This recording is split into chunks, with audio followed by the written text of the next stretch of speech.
तर आपल्याच हिंगोलीमध्ये भरलं होतं बघा मिनी सरस प्रदर्शन। मग हे काय आहे हे पाहण्यासाठी मी गेलो बघा आतमध्ये। तर आतमध्ये गेल्यानंतरला सगळ्यात पहिल्यांदा भेटले आमच्या गावचे काका। तर काकांनी तर खूप काही साहित्य आणलं होतं बघा विक्रीसाठी। मग त्यावरून मला अंदाजा लागला की इथे काही छोटे छोटे स्टॉल पण उभे आहेत, जे की आले आहेत आपलं सामान विक्री करण्यासाठी। आणि या स्टॉलपैकी बहुतांश सगळे स्टॉल जे आहेत ते गटामार्फत आहेत। मग म्हटलं या प्रदर्शनामध्ये कशा प्रकारच्या गोष्टी आलेल्या आहेत, तर खाण्यापिण्याच्या आणि विक्रीसाठी सुद्धा म्हणजे पापड, कपडे याचे सुद्धा स्टॉल लागलेले होते। मागं पाहू शकता हे पण स्टॉल दिसत आहे तुम्हाला। आणि या प्रदर्शनात सहभागी होण्यासाठी पूर्ण हिंगोली जिल्ह्यामधून लोक आले होते, पाहण्यासाठी, खरेदीसाठी, विक्रीसाठी। जास्तीत जास्त महिलांनी सहभाग घेतला व पुरुषांचाही सहभाग होता त्यांच्यासोबतच। पाहू शकता प्रत्येकी गोष्टी ज्या आपल्याला दैनंदिन जीवनामध्ये पाहिजे असतात त्या सगळ्या काही इथे होत्या उपलब्ध आणि एकदम चांगल्या क्वालिटीच्या, उत्तम दर्जाच्या।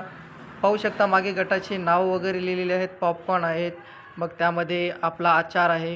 ह्या सगळ्या काही गोष्टीसुद्धा त्यांनी विकायला आणल्या होत्या आणि सुंदर असा स्टेज वगैरे सजवला होता। आणि स्टेजच्या अगदी बाजूला सुंदर असा ऊसाचा रससुद्धा मिळत होता बघा, एकदम ओरिजिनल क्वालिटीमध्ये। पाहू शकता सुंदर असं नियोजन केलं होतं प्रत्येकी इथे येणाऱ्या व्यक्तीसाठी आणि उत्तमरित्या सगळे काही स्टॉल होते लावलेले। त्यामध्ये अनेक प्रकारच्या गोष्टी आणल्या होत्या विक्रीसाठी। आता तुम्ही तर सगळ्या काही पाहिल्याच आहेत आणि मला हे पण नक्की सांगा तुम्ही या प्रदर्शनाला गेला होतात का नाही आणि आपण काय काय खरेदी केली ते पण सांगा।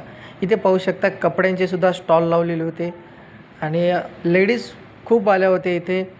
सगळे काही कॉस्मॅटिकचे आहेत, डेली यूज प्रोडक्ट, ते सगळे काही इथं विक्रीसाठी आणले होते व जास्तीत जास्त यापैकी घरी बनवलेले प्रोडक्टसुद्धा होते व तसेच ज्वेलरी वगैरे का असते ते पण।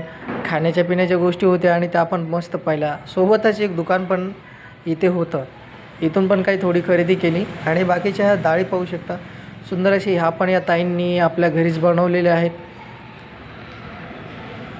आणि खरंच हे मिनी सरस प्रदर्शन सांगतं की महिला काय काय करू शकतात। तर अशा प्रदर्शनाला नक्कीच आपण सर्वांनी प्रतिसाद द्यायला पाहिजे, पाहायलासुद्धा जायला पाहिजे। मी तर जाऊन आलो पहा हे सगळं काय प्रदर्शन। नक्की तुम्ही मला कमेंट करून सांगा आपण गेला होतात का नाही। हा व्हिडिओ आवडला असेल तर व्हिडिओला लाईक करा आणि आपला जो कुठे क्लिप वगैरे आढळून आली असेल तर शेअर करायला विसरू नका। भेटूया नंतर, धन्यवाद।